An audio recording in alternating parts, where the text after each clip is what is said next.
Sponsored by the Degama Group. Welcome to Rumbo Minero. Welcome, Cesar. How are you? Nice to meet you, Jorge. How are you? My name is Jorge Leon Benavides, and together with Cesar Campos, we are going to develop this first program that will be dubbed. That is initially in Spanish, but dubbed for the first time in English and Chinese. So it is already a way to internationalize the program and, of course, help investments in America and especially in Peru. In this first program, we are going to have Elmer Cuba, former director of the BCR and partner of Macroconsult.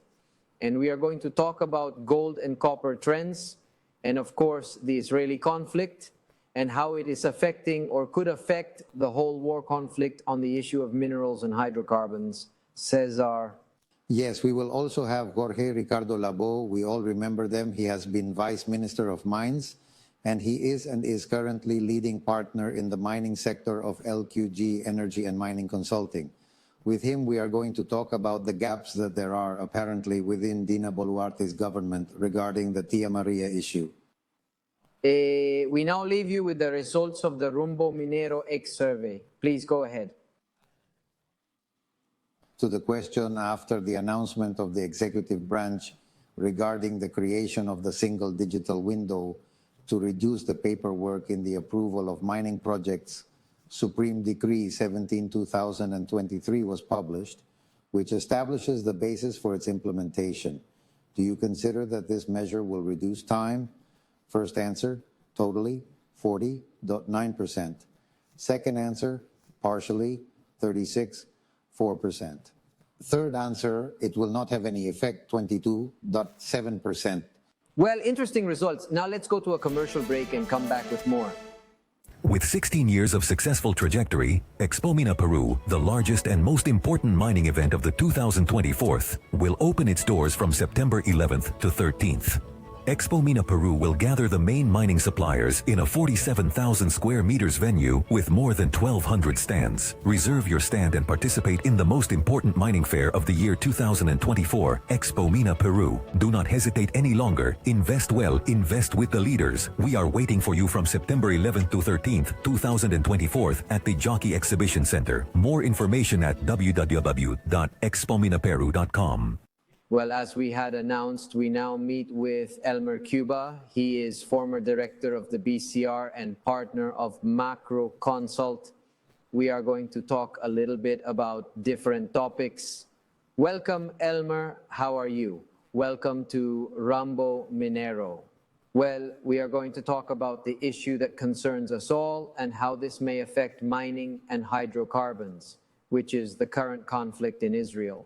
Tell us a little bit about how this war, this problem that hurts many of us because of the number of deaths, especially the victims, how it could affect the world.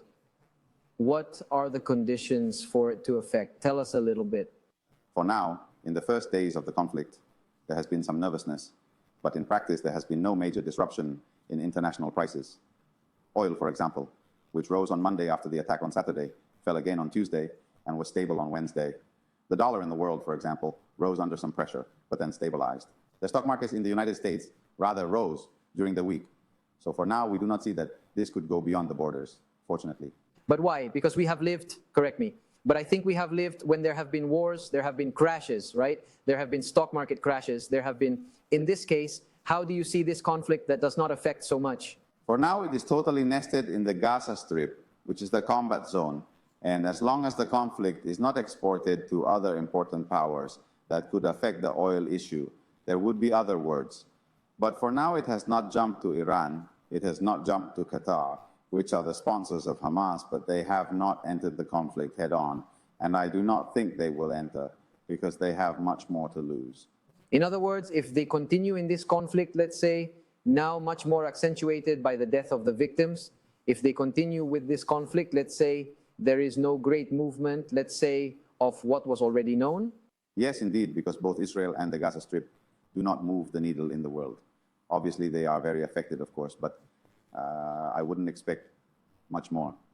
The world impact of the Russian invasion has been stronger because, of course, oil and gas to Europe has been cut off. and Europe is stuck all year. Surely this year it is going to grow below 1%.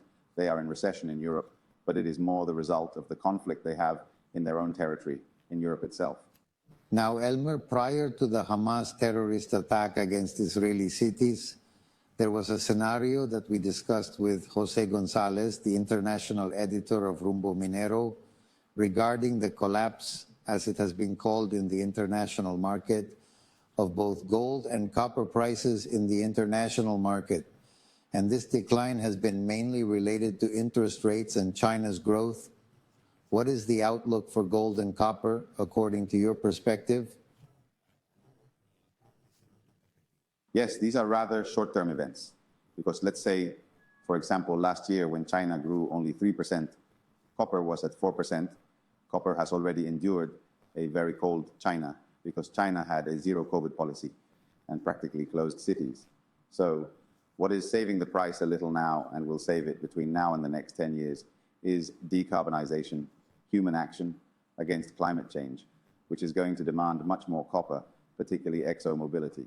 This is a kind of involuntary hedge, isn't it, that can sustain the price and will sustain it, in fact, in the next decade, which has been one of the consensuses of Petromin, that the demand for copper will double in the next 10 years. Is it episodic then for you? Is it not something that is going to, for example, in the issue of the management of interest rates, affect much more?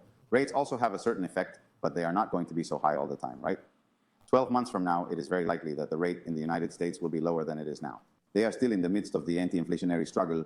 The Fed has announced that it is going to keep the rate up for a longer period of time, but we all expect that by the end of 2024, inflation in the United States will be defeated, and the rate will also, paripasu, start to fall.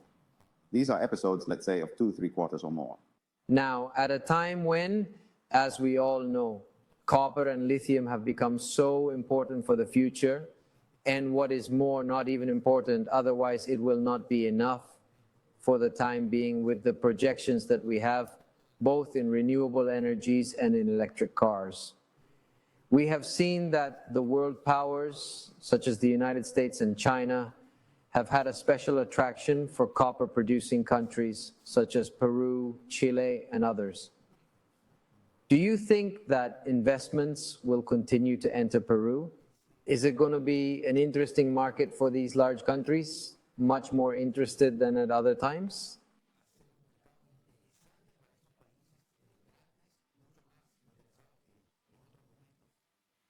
Yes, as long as we solve the issue of red tape. I do not know why we call it red tape. Red tape is the study of procedures. I wish we had the paperwork to study the formalities and reduce them. What we have is a tramitomania. That is to say, an eagerness to make things more difficult and in a longer term. If the demand for copper doubles in 10 years and in Peru, it takes you 8 years to move forward with a project. You are not going to get there. You are going to be late. If we had a strategic vision of Peru, we would have to shorten, put more people in the ministries, in all the units in charge of approving the procedures, double, triple the equipment, and if there is none, bring it from abroad, which does exist. To burn stages, but without violating any climate or environmental issue, but to burn stages so that this can be working 24 hours a day, right? Because this copper demand is going to double. And if we do nothing, history is going to pass us by, isn't it? As it has already happened throughout the Republic. In other words, there is an opportunity that has opened up. Peru has copper, it has skilled people, there is capital, and nevertheless, we are failing as a society. The instrumental part, the part of the paperwork, has gone out of hand, hasn't it? That is the part that puts Peru at a disadvantage. Not so much the tax part. The tax part of Peru is competitive, according to the International Monetary Fund. The quality of the mineral is also there. The problem is that we have invented very long procedures, haven't we? And along the way, also corrupt, right? And it also has to do a lot with the perception of the citizens and the encouragement that the population itself could give regarding the idea that the government really promotes investments. This week in the newspaper Gestion, the Datum survey was published, which states that 65% of Peruvians consider, as in the government of Pedro Castillo, that the government of Dina Boluarte, although it makes some small efforts, does not promote private investment.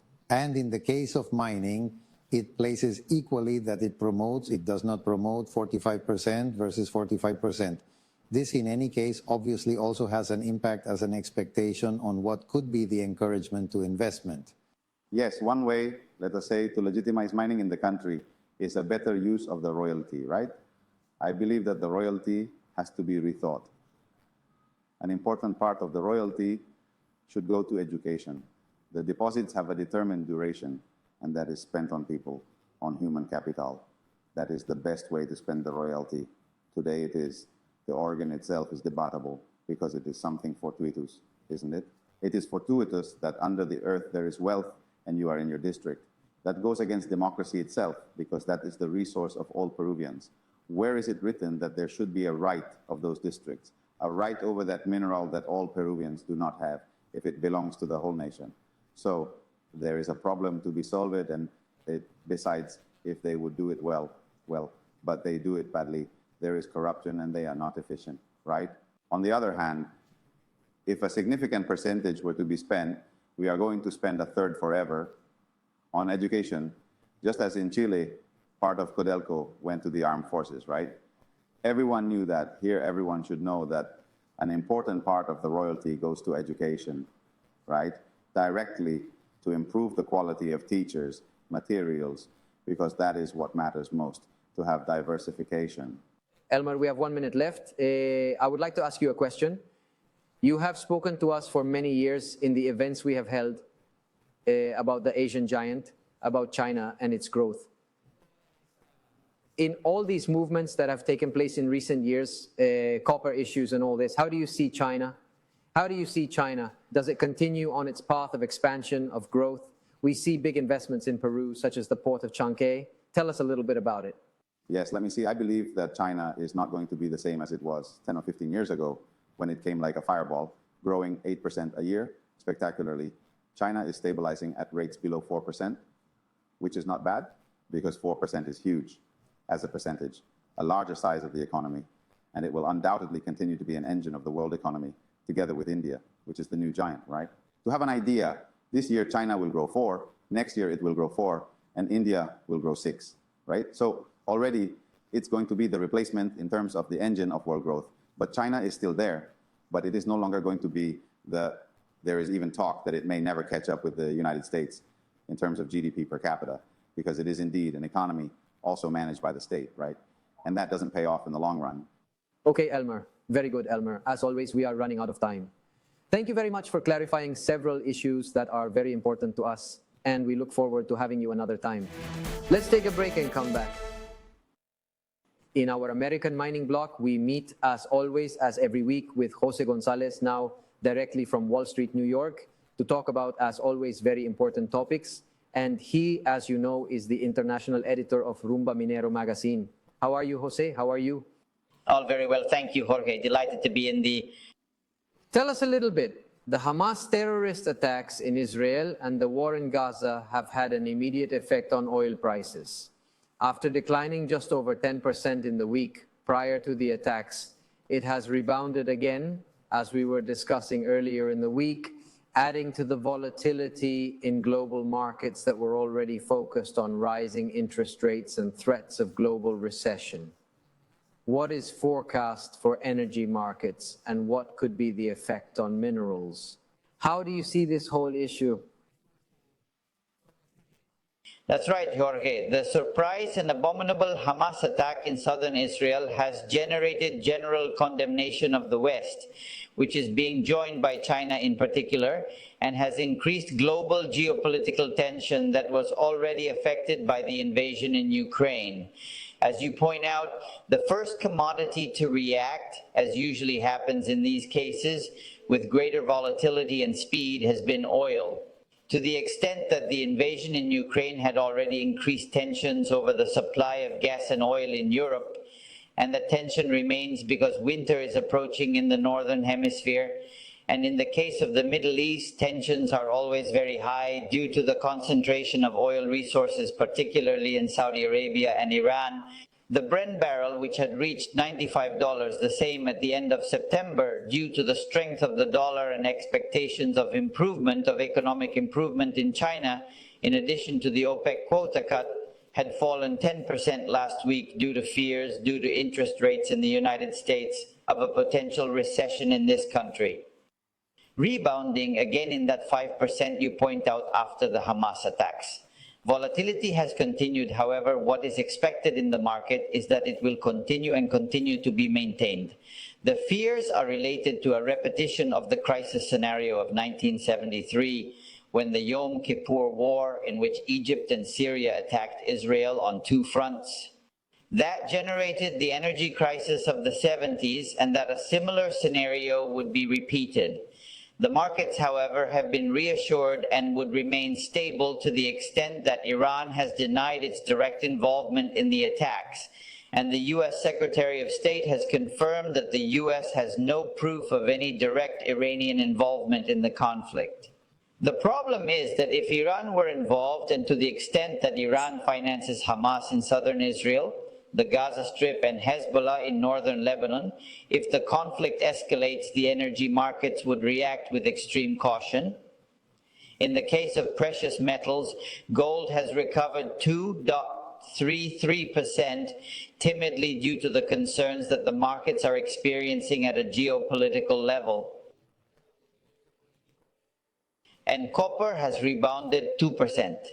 We were talking last week about the metals claudication, and this has not improved substantially as the market remains focused on interest rates in the US and global economic dynamics, particularly those in China.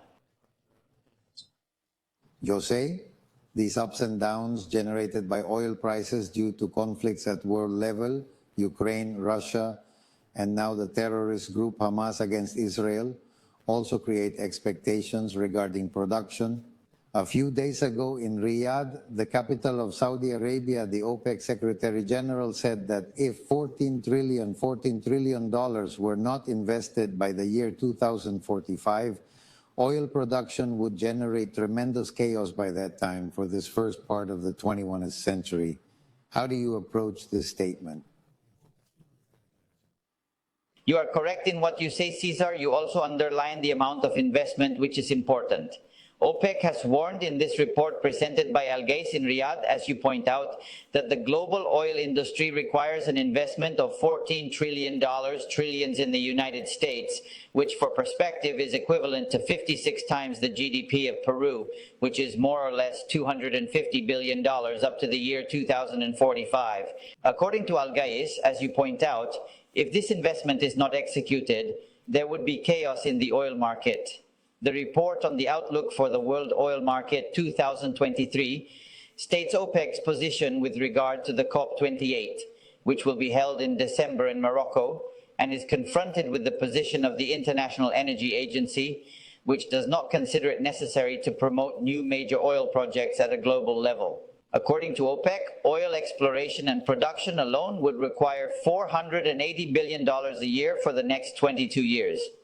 OPEC points out that oil demand will reach 106 million barrels per day by then, or the equivalent of 6 million barrels above what we consume today, which is 100 million barrels per day. OPEC stresses that by then, and taking into account the development of green energies, energy generation will continue to depend on at least 1/3 of hydrocarbons. The position of the oil cartel is at variance with that of the International Energy Agency, which states that oil demand will peak in 2030, declining progressively thereafter. This is a prelude to the debate that we are already having in closures. Well, Jose Gonzales, thank you very much, as always, for being with us. And we hope to communicate next week to discuss these very important issues. Well, I would like to mention that don't forget, this is Rumbo Minero Magazine. You can enter www.rumbominero.com and you can download the entire magazine free of charge every 45 days with all the information prepared, of course, by our entire team, our national editors and our international editor, Jose Gonzales. Next, let's go then to the Mining Engineers block. Cesar. That's right. We present a group of the Instituto Ingeniero de Minas del Perú.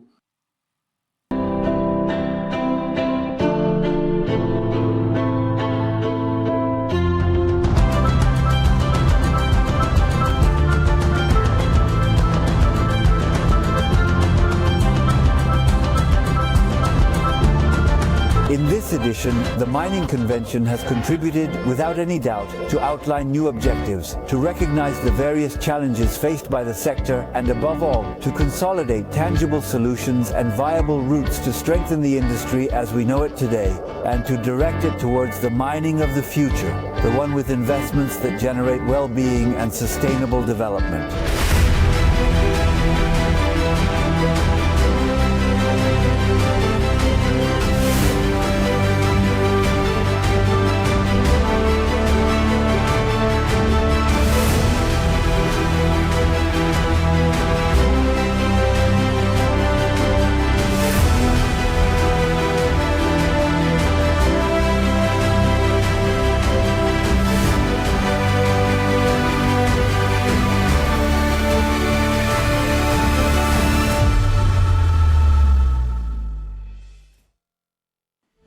Well, we now meet Ricardo Labó. He is partner, leader of LQG Energy and Mining Consulting, and former Vice Minister of Mines.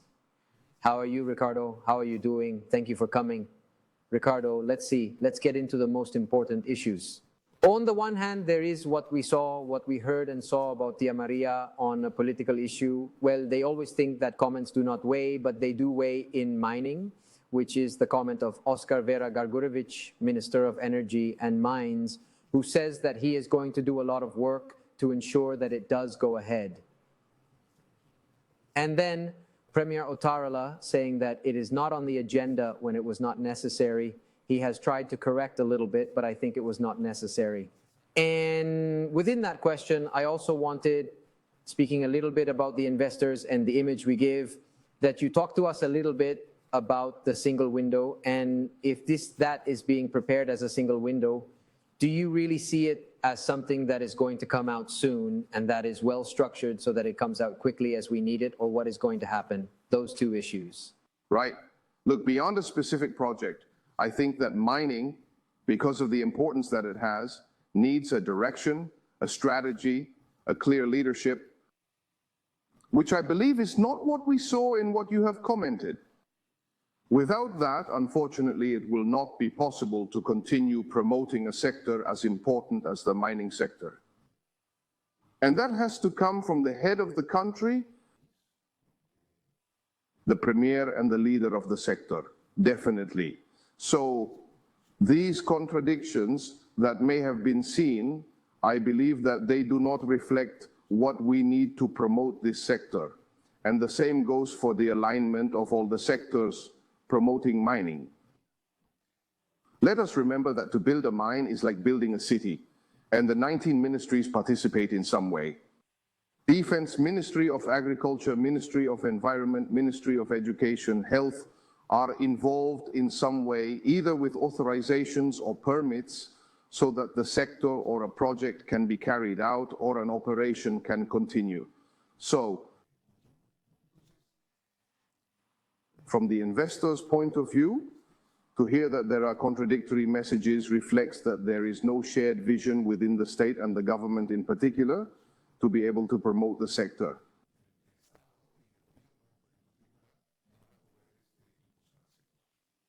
The big announcement indeed was the digital one-stop shop. However, let us remember that this has existed since 2019. The October 6, 2009 resolution is nearly identical to the September 2009 resolution, and that there is a project within the Ministry of Energy and Mines to implement the single window.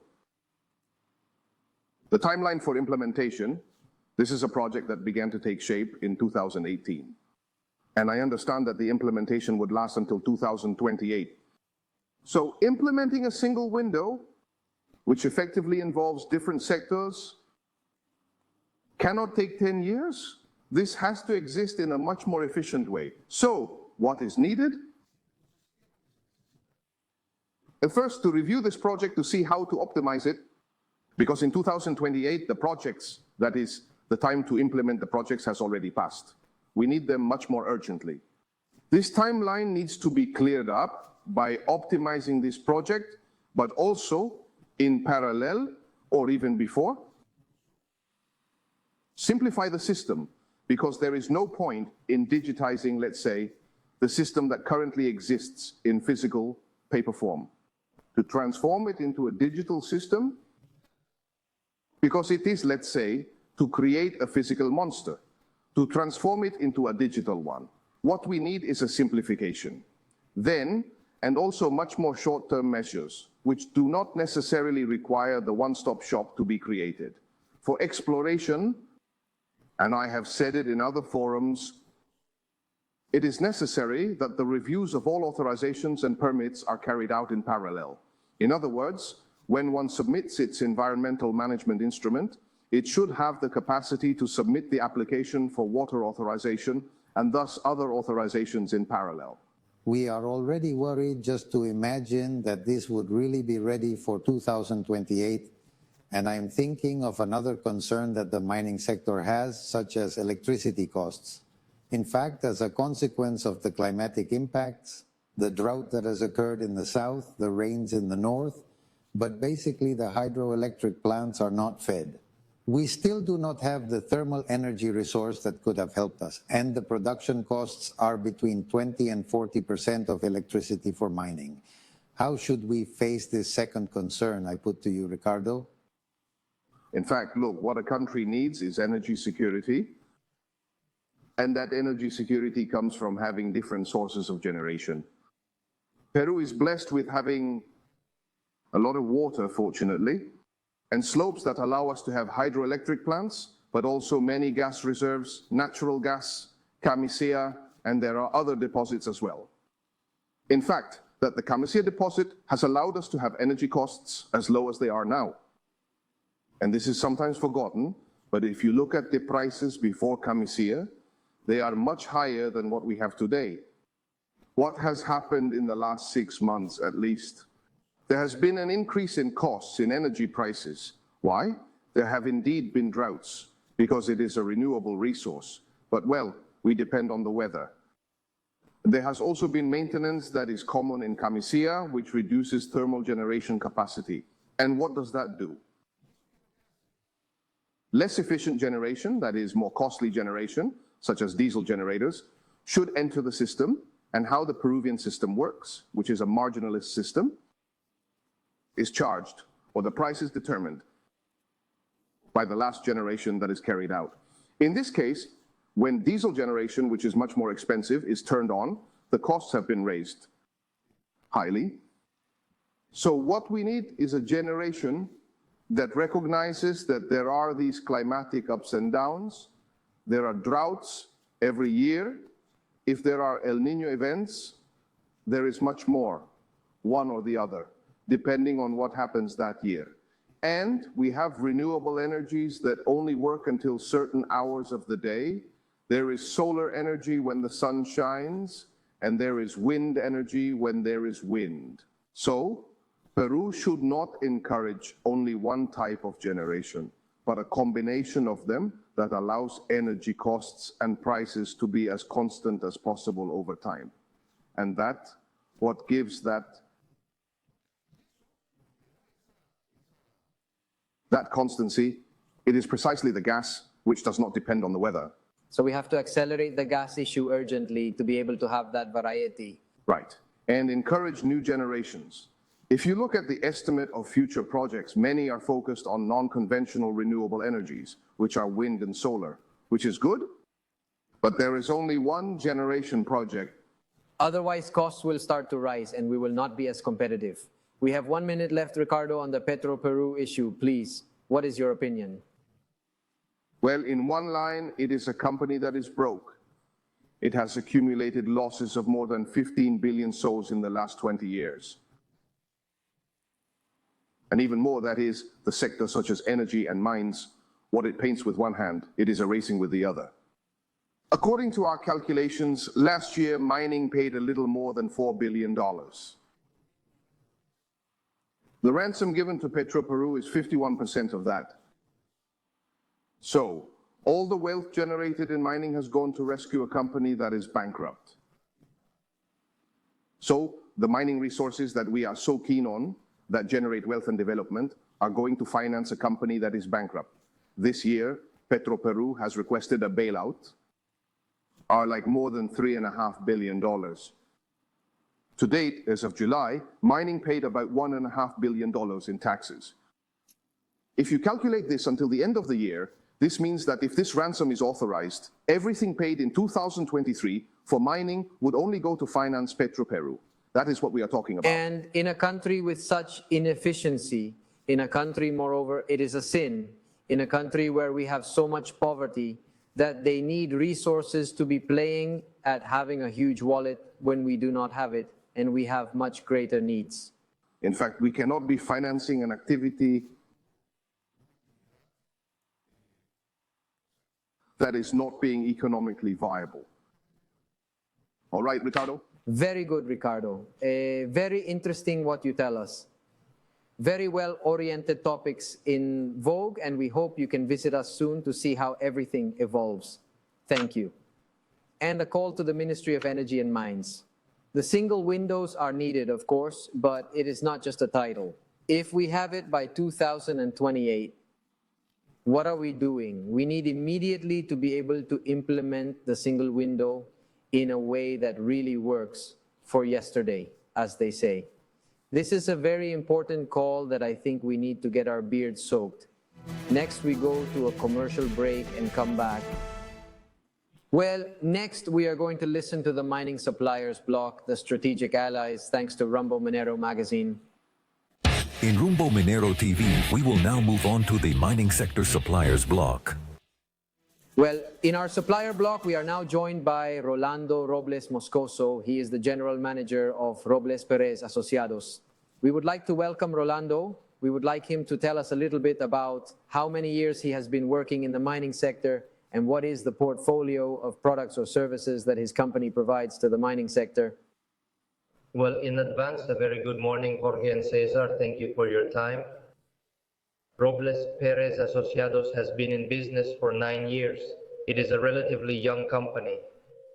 We are mainly dedicated to the development of cartographic, geodetic, geomatics, and related services, mainly using unmanned aircraft such as helicopters, in which sensors are installed. The latest generation of technology in order to carry out a survey of the mapping, that finally the cartography is like an X-ray of the moment of a specific area, and that is used of a specific area and is used for different types of projects. Among them, we are currently focused mainly on gas pipelines. Since the year 2019, we have been developing many projects for the supervision of gas pipelines, both active and execution projects. Well, it's mainly in our business, both for private and state-owned companies. Okay, Rolando, please tell us what are the company's commercial objectives for the remainder of the year 2023, and how do you evaluate the evolution of the industry within the sector? Look, we as a company have set some objectives and therefore goals for this year. To date, we are almost 85% of the way to meeting these goals, based on what corresponds to the invoicing issue. We, and I believe that all the companies in the industry, mainly those dedicated to service, due to the recent economic situation, have had a strong drop in the development of services. However, we have been able to generate 2 projects, or rather win 2 projects, for very important entities such as Osinergmin and Calida, which are for the development of cartography and pipeline supervision. This corresponds to the issue of how technological innovation is being seen in recent times. In recent times, it is important to say that in the subject of the unmanned, that the technological base is being very aggressive. Why?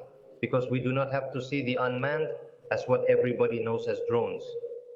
But it's a platform that carries with it a sensor, where something, and the sensors are the ones that are constantly evolving. In the old days, it was just a digital camera. Then came a thermal camera, then customized for multilateral cameras, now laser. And today, equipment that used to be very large for these types of unmanned aircraft. Therefore, we are already entering, for example, the radio radar issue. Sensors that used to weigh a lot, and now they weigh much less. Okay, to finish, and very briefly, could you please tell us about the after-sales work after the services have been rendered? What is the follow-up work you do with the mining companies? Look, in this case, the after-sales issue is a direct one. I currently handle the pre and post management, taking into account that in my case, my engineering profile allows me to develop it, where clients send any type of consultation related to the executed project, as well as the possible projects they require, as possible projects that they require or their needs. Based mainly on our slogan, that is your partner in your projects, that is what we have always sought, that our customers see us that way, to consult us for any problem they may have, to see what possible solutions can be provided, so that after sales is a very direct way. It is not necessary as much bureaucracy as the company, and that has helped us a lot for the development of the company as such. Okay, thank you very much for being well, here. Thank you very much thank for you very being much with for us. being with us. We appreciate the deference, and we look forward to having you on another time to talk a little bit more about the evolution of your company. Thank you very much.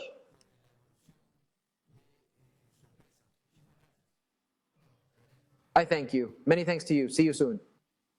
Okay, so let's go now to the job board, thanks to KSR Global.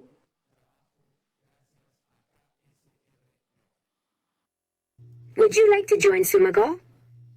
From October 4th to November 10th, graduates of 2021, 2022, and 2023 may send their resumes to be part of the internship program in the following areas: geological engineering, systems engineering, mining engineering, social work, law, accounting. More information at www.rumbominero.com and jobs.curac.com.pe.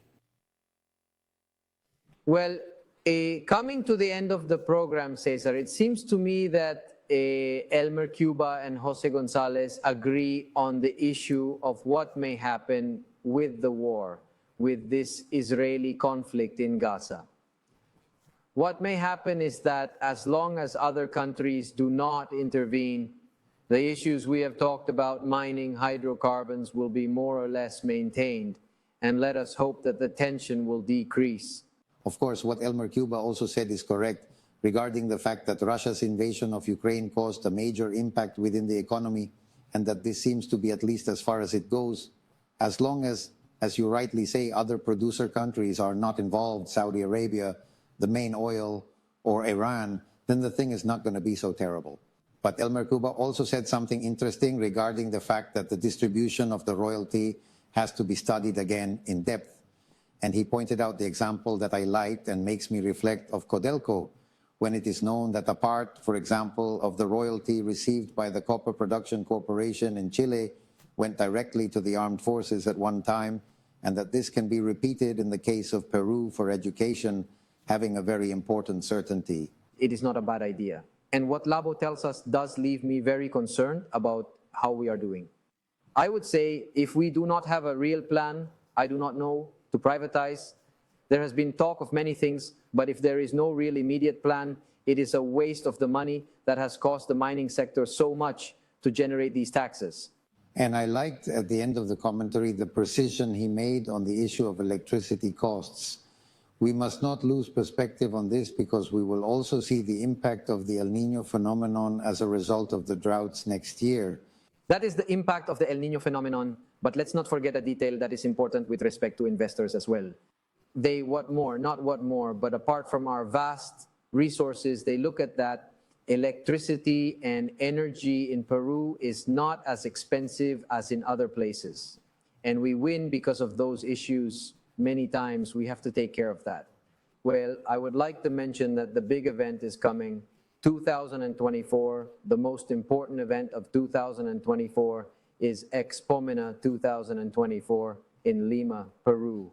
Go to www.expominaperu.com and you will have access to all the great mining party that is going to take place here in Lima, Peru.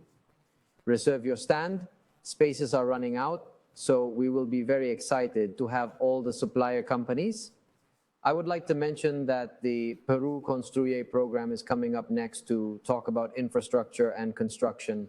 And on behalf of the Digama Group, we thank you for being with us. both Cesar Campos and myself, Jorge Leon Benavides. And in a few minutes, we will meet. Thank you very much.